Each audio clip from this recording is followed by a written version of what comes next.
Salut, comment dire? Vous incarnez un scientifique lancé dans une course contre la montre. Votre but, trouver un remède aux 4 maladies qui se répandent à travers les grandes villes. Le monde va mal, il va très mal. Et pour empêcher la fin de l'humanité, vous allez devoir travailler en équipe. Vous le voyez le truc? Vous le sentez arriver? Oui, voilà. Si vous faites cavalier seul, vous perdrez à tous les coups. Alors je ne peux que vous conseiller de trouver des vrais et des bons amis pour pouvoir combattre la menace. Ouch. Dans la boîte, nous avons un livret de règles qui en seulement 8 pages récapitule absolument toutes les règles de manière illustrée.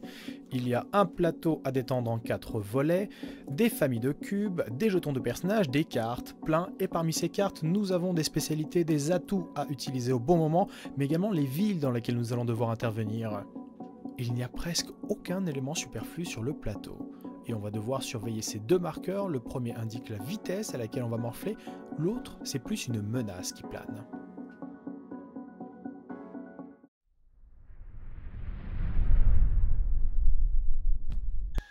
Les ennuis commencent dès l'installation de la partie. On va piocher 9 cartes dans le paquet de propagation, les villes directement touchées par ces maladies. Dessus, on va placer 1 à 3 cubes maximum.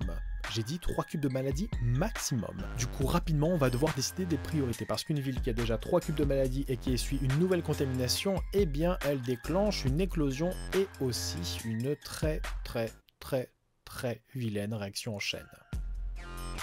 Tout le principe de Pandémique repose sur une mécanique de décision collective. A votre tour, vous devez piocher 2 cartes de joueurs et choisir entre vous déplacer, vous coordonner, traiter une maladie ou tout simplement fabriquer un laboratoire de recherche où vous allez pouvoir découvrir un remède. Je ne parle même pas, enfin si, bref, des capacités des personnages qui vont littéralement orienter vos choix. On joue ensemble, on s'en prend plein la gueule ensemble, mais surtout si on fait n'importe quoi, on assume tout ensemble. Au final, on garde à l'esprit que perdre c'est facile, et ça arrive quand il n'y a plus de cartes de joueurs à piocher, quand il n'y a plus de cubes d'une maladie, ou tout simplement quand le compteur d'éclosion atteint la tête de mort.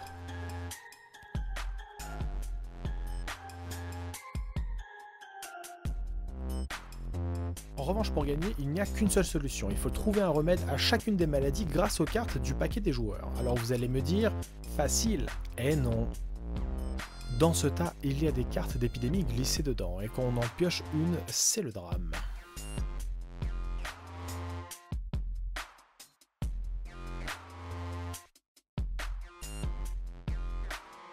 Vous avez compris, Pandémique se construit sur une montée en puissance. L'astuce consiste à éviter de se retrouver avec une ville complètement contaminée, qui risquerait ainsi de produire une réaction en chaîne et de nouvelles éclosions. Le jeu peut être assez punitif si vous cumulez les mauvais choix, mais en même temps, se retrouver avec une bande de potes pour sauver l'humanité...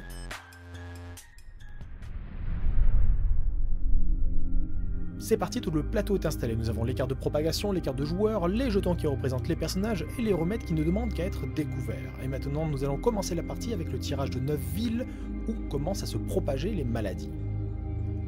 Sur les 3 premières villes, on place 3 cubes. Sur les 3 suivantes, on place 2 cubes. Et dans les 3 dernières villes piochées, on met un cube.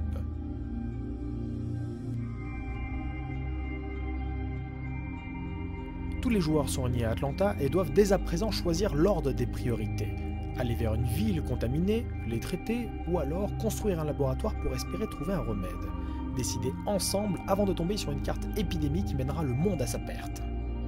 Et voilà, le pitch sur Pandémique c'est terminé. J'espère que la vidéo vous a plu. Dans tous les cas, n'hésitez pas à me suivre sur les réseaux sociaux ou alors à partager cette vidéo. Moi, de mon côté, j'ai très hâte de vous faire découvrir d'autres jeux.